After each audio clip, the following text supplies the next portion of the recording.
ISKCON একটি সন্ত্রাসী সংগঠন, ইসকন একটি জঙ্গি সংগঠন। ইসকনকে অবিলম্বে বাংলাদেশের মাটি থেকে নিষিদ্ধ ঘোষণা করতে হবে। যখন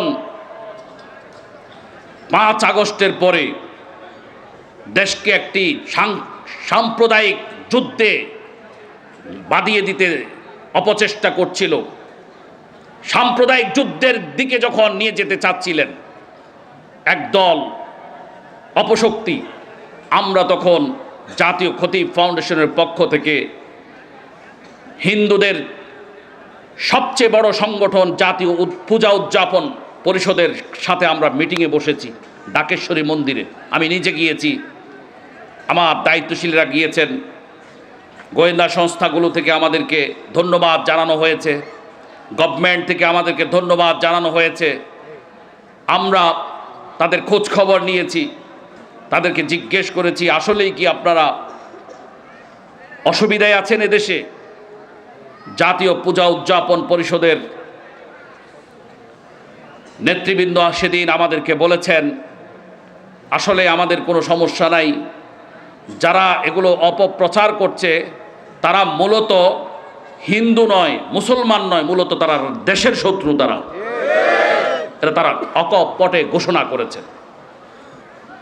যারা এডুকেটেড পারসন আছেন, মিডিয়াতে যারা নজরদারি করেন, তারা জানেন যে বাংলাদেশে সাম্প্রদায়িক সম্প্রীতি যতটা মজবুত পৃথিবীর আর কোনো দেশে এতটা মজবুত নাই। এই বাংলাদেশে যতটা মজবুত সাম্প্রদায়িক সম্প্রীতি, এদেশে হিন্দুরা যত নিরাপদ, অমুসলিমরা যত নিরাপদ, পৃথিবীর আর কোনো দেশে বিধর্মীরা একটা রাষ্ট্রীয় সংখ্যাগরিষ্ঠ ধর্মের মানুষের কাছে এত নিরাপদ হয় না এ বাংলাদেশে যতটা নিরাপদ।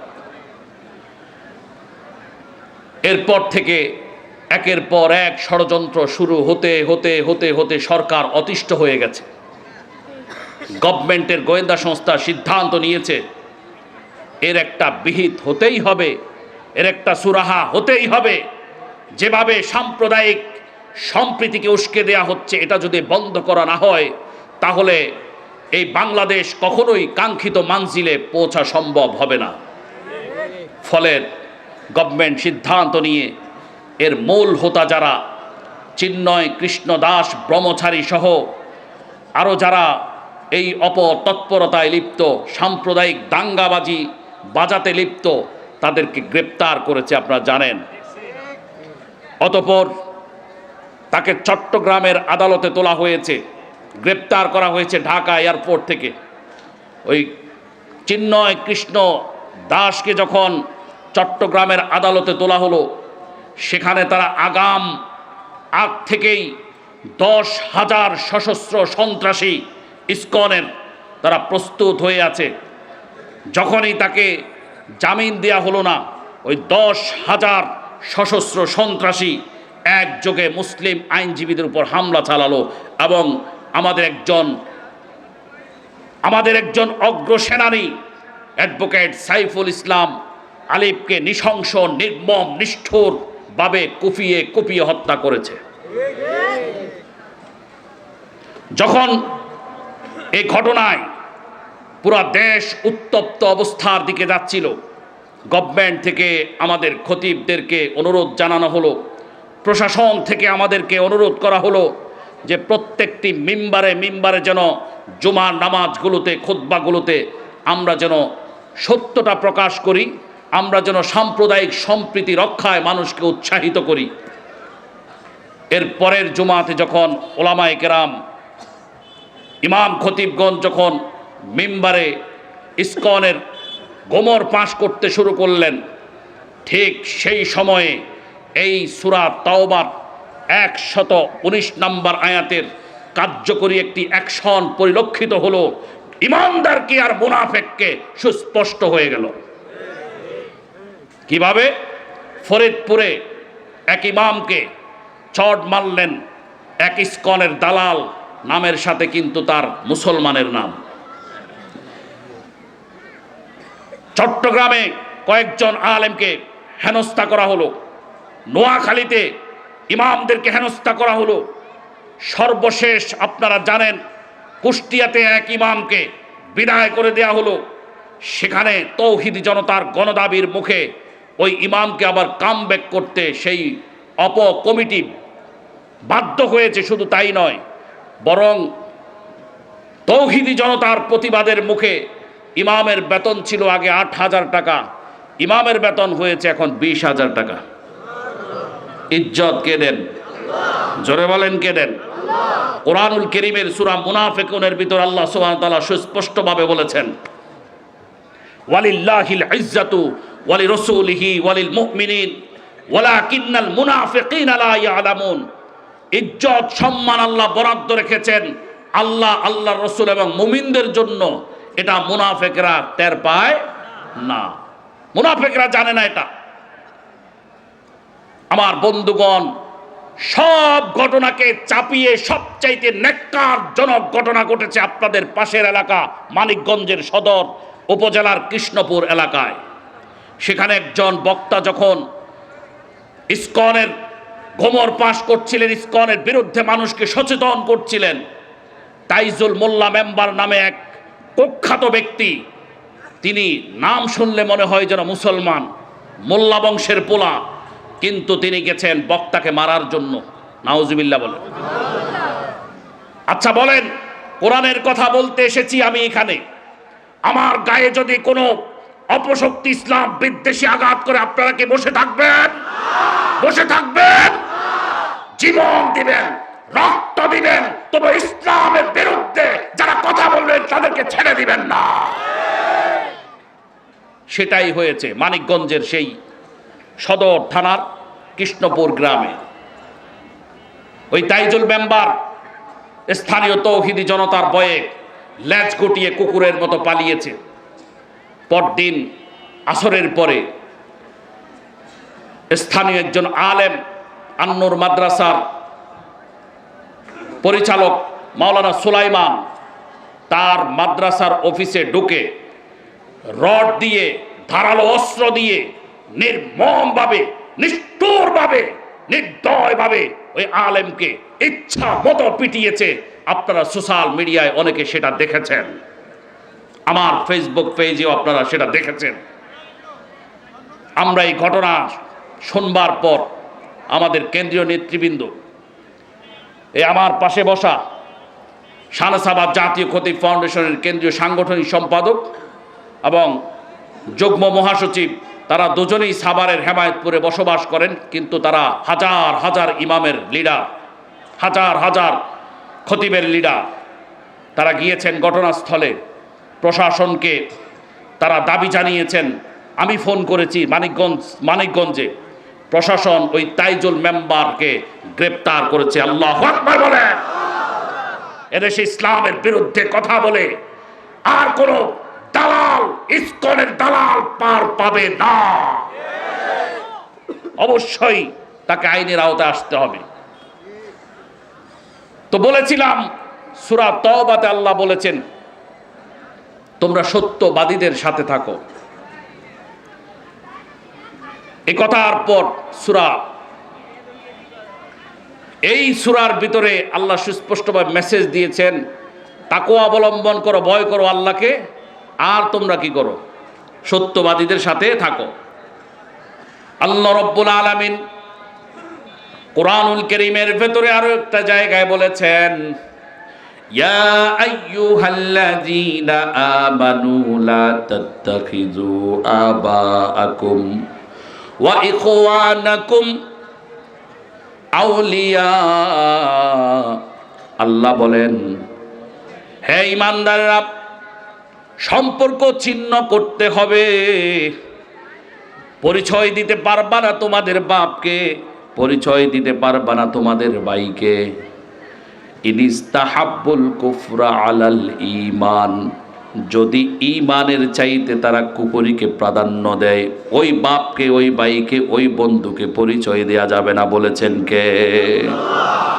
আমার বন্ধুগণ, আল্লাহর কোরআন, এই কোরআন যদি আমি আপনি মানি, তাহলে এই কোরআনের সুস্পষ্ট আয়াত, যেখানে যে বাপ কষ্ট করে রক্ত মাংস পানি করে করে আমাদেরকে মানুষ করেছেন, আল্লাহ বলেছেন ওই বাপ যদি তোমাদের কোরআন থেকে, তোমাদের ঈমান থেকে কুফরিকে প্রাধান্য দেয়, যদি আল্লাহর দুশমনি করে, নবীর সাথে গাদ্দারি করে, ইসলামের সাথে গাদ্দারি করে, তাহলে খবরদার মুসলমান ঈমানদাররা, তোমরা তাদেরকে বাপ স্বীকার করবে না, পরিচয় দিবে না, তোমরা তাদেরকে ভাই, ওয়া ইখওয়ানাকুম আউলিয়া, তোমরা তাদেরকে ভাই হিসেবে পরিচয় দিবে না, বন্ধু হিসেবে পরিচয় দিবে না।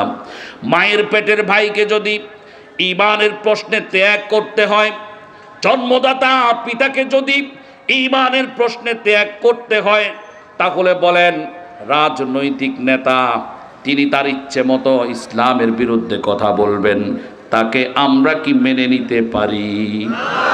মেনে নিতে পারি?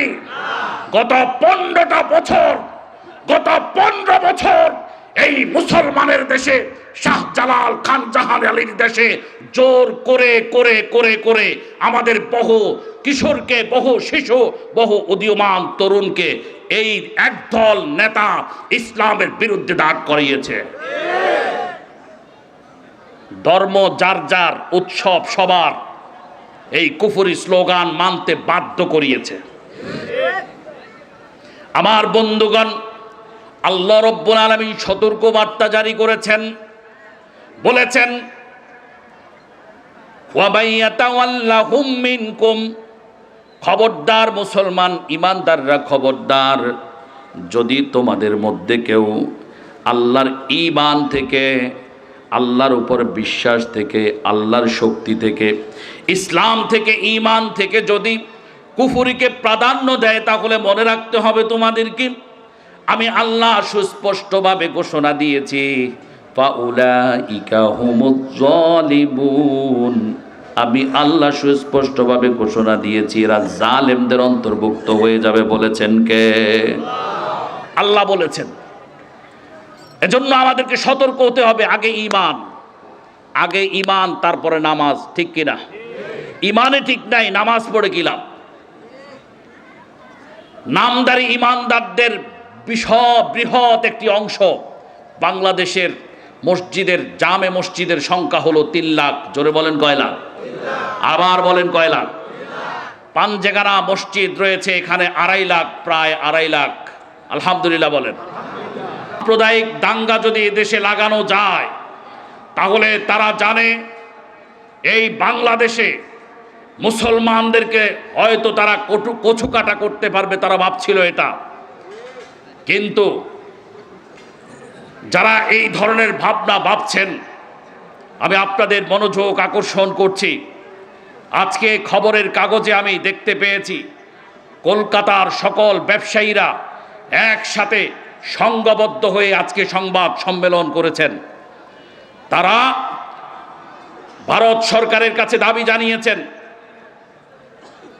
অবিলম্বে বাংলাদেশিদের জন্য ভিসা সীমিতকরণ পদ্ধতি উঠিয়ে দিয়ে বাংলাদেশিদেরকে অবাধে ভারতে ঢুকতে দিতে হবে। এটা কলকাতার ব্যবসায়ীদের দাবি। তারা দাবি করেছেন প্রতিদিন বাংলাদেশ থেকে 7,500 বাংলাদেশি ভারতে গিয়ে চিকিৎসা করে, কেনাকাটা করে, নানা রকম ঘোরাফেরা করে, এতে করে তাদের রুটি রুজি হয়। গত কয়েকদিন যাবৎ তাদের রুটি রুজি বন্ধ হয়ে গেছে। কাজেই যারা স্বপ্ন দেখছেন ভারতকে কাজে লাগিয়ে, ইন্ডিয়ার হিন্দুদেরকে কাজে লাগিয়ে, এদেশে ইসকনকে উৎসাহিত করে সামনে এনে ইসকনের ইস্যুকে কাজে লাগিয়ে যারা ভারত বাংলাদেশকে যুদ্ধে লাগাতে চায়, তাদেরকে মনে রাখতে হবে এই বাংলাদেশের মানুষ ছাড়া ভারতের পশ্চিমবঙ্গ সহ বহু জায়গা অচল হয়ে যাবে। এত সহজ কোনো কথা নয়। এই বাংলাদেশের মানুষ ইন্ডিয়ায় যাওয়া বন্ধ করে দিলে